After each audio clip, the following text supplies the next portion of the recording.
Hi there, it's Sam from poodles.co.uk. Thank you very much for joining me today. Today's project is this one, and this is one of my very favourite boxes in the world to make. It's a lovely big box, 3 inches by 6 by 6, which is 7.5 by 15 by 15, and the whole thing folds completely flat for storage in advance. This isn't the first time I've made this box. Might have made this 2 or 3 times before, I don't really remember, but I absolutely love it. And if you haven't seen it before, hold on to your hats, it's amazing. Right, if you work in metric, i.e. centimetres, you will need to trim your full size sheets of cardstock and paper down to 30 by 30 centimetres. You need to take that half a centimetre off.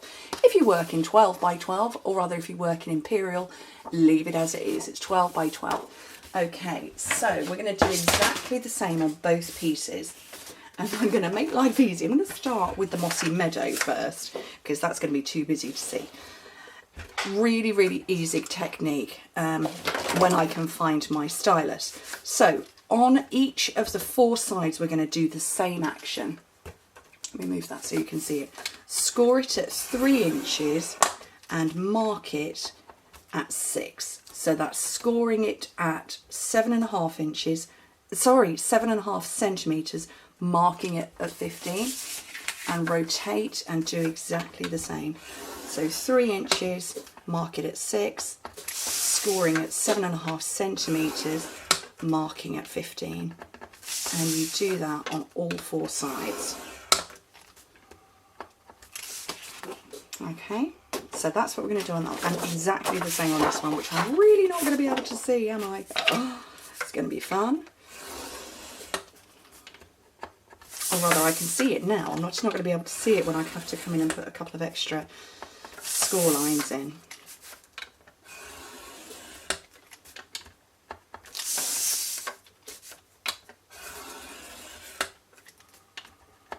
Okay. So again, if I show you on the Mossy Meadow, you'll see what you need to do. So I'm just going to swap the end of my stylus. So where I've got this mark here and here, I'm going to join those 2 up, and they're going to naturally bisect that one. So when I go from there to there, it's automatically going to go through that point. And all the sections.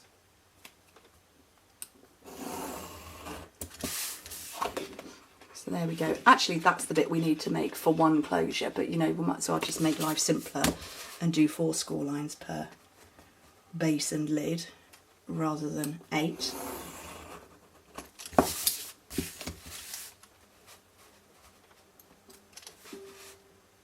It's throwing it down here today. The rain is horrendous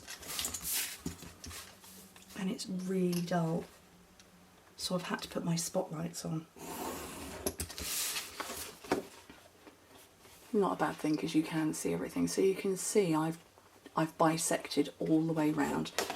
But somehow I'm going to do the same on here. I might have to turn it over just so I can see what I'm doing.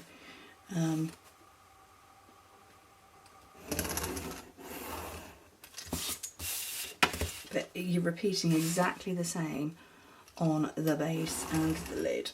And obviously this beautiful pattern is the lid.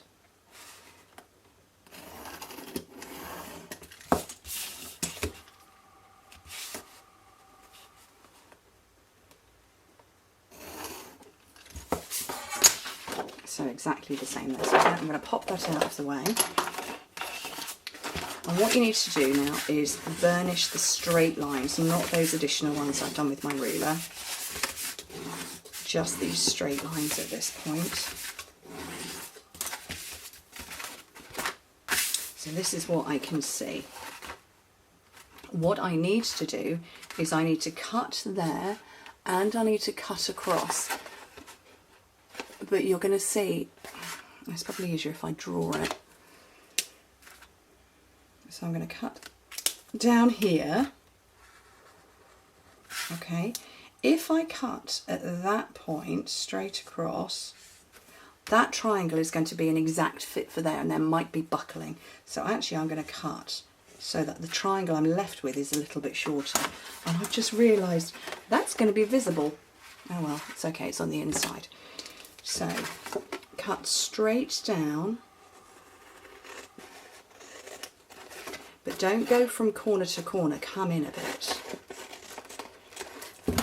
So when I fold it round, if I get this triangle going, you can see there's not going to be any overlap whatsoever.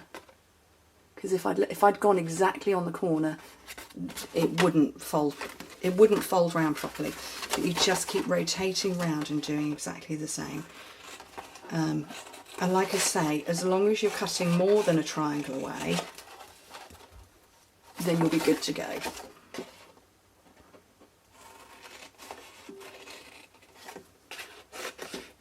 And you can make this box in any size, so long as you can divide the size of the paper into 4 parts. Because that's 1, that's 2, and that's 2. 1, 2, 3, 4. So as long as you can divide your piece of paper by 4 parts, it would work. So you could do 8 by 8 and you would score it 2 on each side, you know, or I can't even think of any other measurements, or 4 by 4, and you'd score at 1. So we've done that, and exactly the same over here. And I am going to have to turn this over, I really can't see.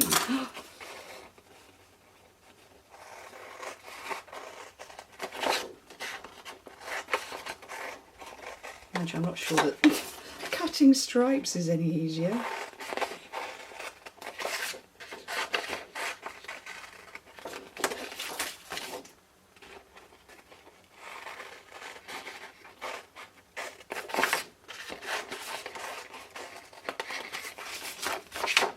Okay, and the last one. Oh, I didn't burnish. Oh well, not to worry, I'll sort that out in a minute.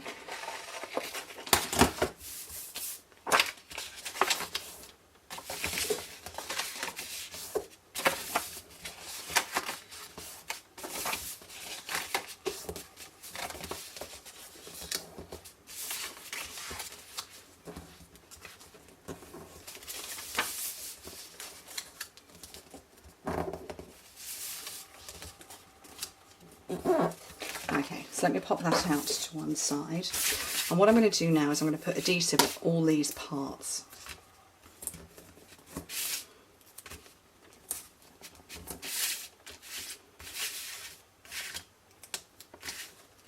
I would suggest that you put adhesive round all parts of the triangle, but just for speed purposes, because I want you to immediately go and make one, I'm just going on that bit, but like I say, it's not going to make a difference at this stage, and it would just be slightly neater on the inside.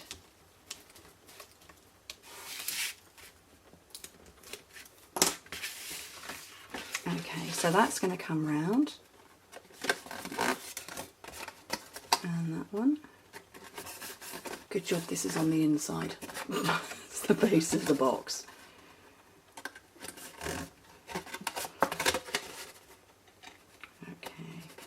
So you're probably wondering, how's this going to fold flat if you haven't seen this video? Well, all you do is you push, oh, look at that, and you push all of the bits in. Oh look, flat as a pancake. And just to make sure that you can manipulate it in all directions, make sure you push down firmly. Look at that. And it's going to pop up, and exactly the same on here. And I'm going to cheat even more, and I'm going to use Snail on this one.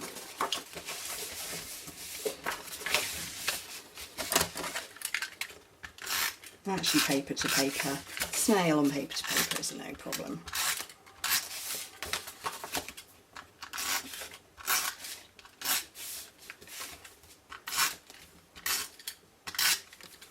And exactly the same, fold it round to close.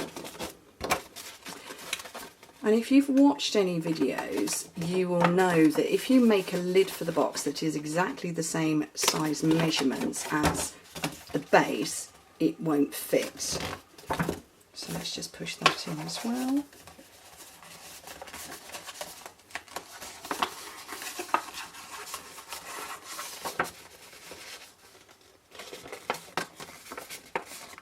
For again, a complete flat as a pancake fold.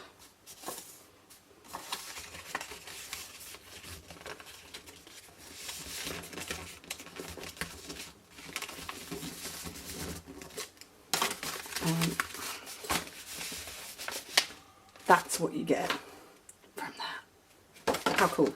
But yes, if you make a box and a lid that have exactly the same dimensions, the lid isn't going to fit over. However, because this is going to pull in very slightly anyway, that will be eBay, it means that this will fit absolutely perfectly over it all the way to the bottom. See? How cool. Right, let's get some beautiful ribbon on here. Oh, and I've got blends work to do as well. This is going to be a long video today. So I've got the black satin ribbon this time. And I'm not going to go all the way round. I'm just going to tie a bow.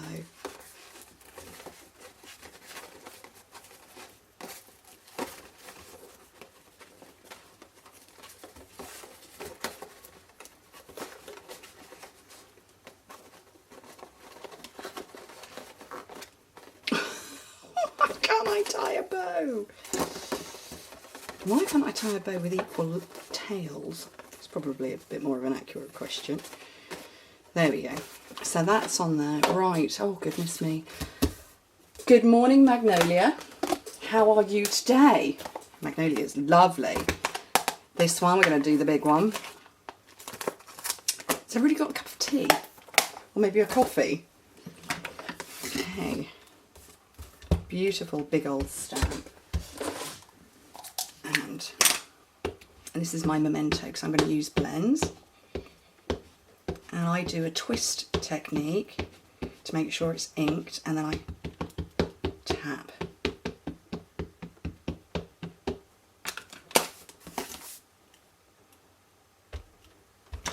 Stamp on there, press firmly. Beautiful. And then I've got Good Morning Magnolia. No, the Magnolia Memories dies. I've got a whole host of them, including the great big die to cut that out. So I'm going to do that now.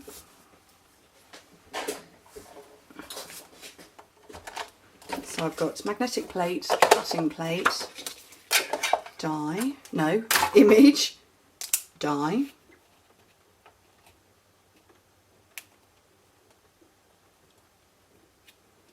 Oh, jumpy magnets.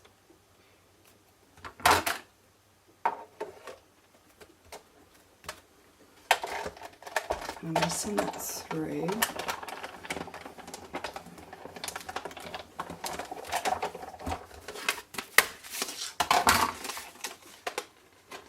Oh, I didn't quite cut.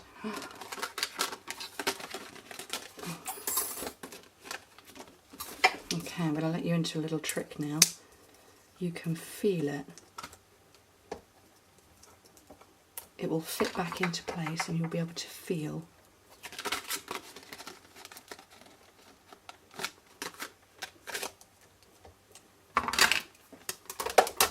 Recut.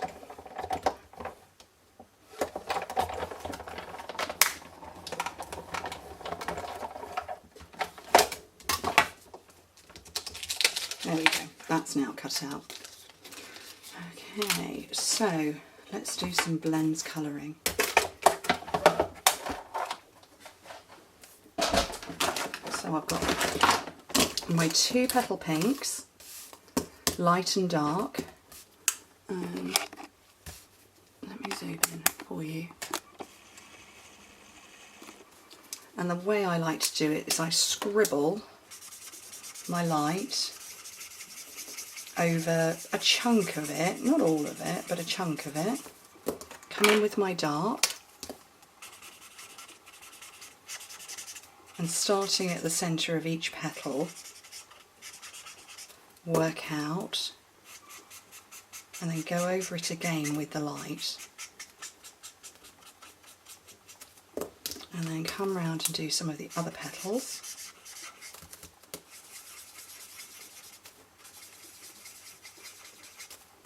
And again come in with the dark. This is a great stamp set because it's kind of telling you where to go just by the detailing in the stamped image. And because they're alcohol markers, they kind of find their base level and they sort of settle really nicely. And that's kind of it. That's as much as you need to do. You might need to go over a little bit, but that's really it. they can be quite scary blends. When you hear people talking of alcohol markers, you're like, oh, I don't know how to do it. There's no right or wrong. You get different looks, but I don't believe there's a right or wrong, other than, you know, it will dry, so, you know, don't let it dry before you do your work, you know, you do your layering.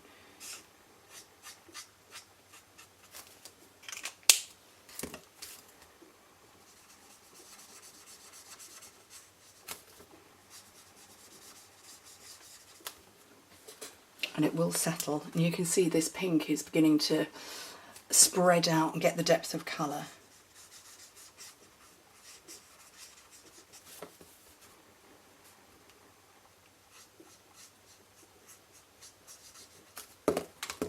Oh, throw your Mossy Meadow at yourself while you're there, why not?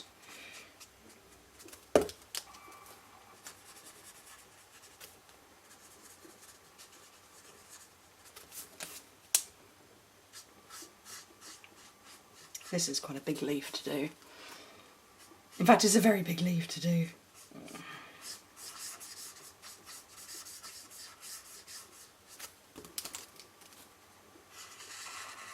But I do find it easiest to start light, dark, and then a bit more light.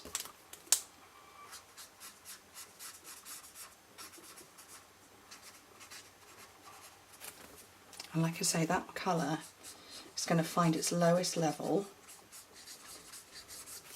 and just come up beautifully. Oh no, wrong lid. And what I'm going to do is I'm going to come back in with a little bit more dark in the centre of these ones, just of all of those petals.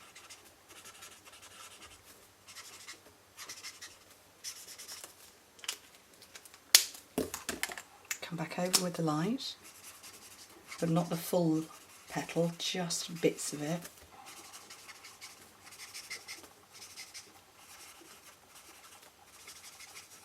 And it's the alcohol in it doing the work for me. And I'm going to come in with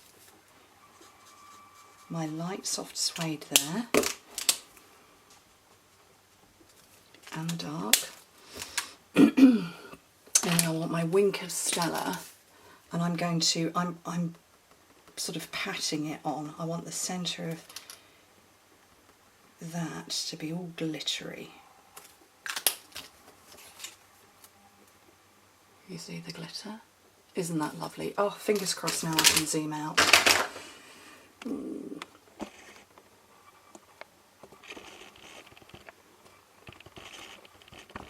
I can, that's a first. Okay. My camera's decided it hasn't liked me recently. Okay, so I'm going to slide that up, manipulate my bow, pop it on there with a whole bunch of dimensionals.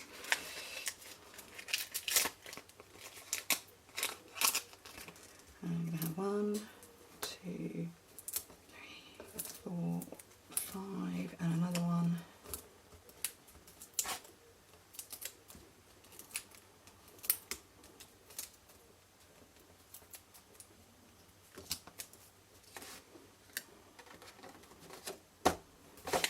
Gorgeous. I think so. Oh, and in less than 20 minutes. Isn't that lovely? And certainly by the time you see the photos, you will see that this has all settled. Obviously I did this one a few days ago, and it's settled nicely with the very natural look to it. And this one's doing it as we speak. Anyway, thank you ever so much for joining me. Hope to speak to you very soon. Bye.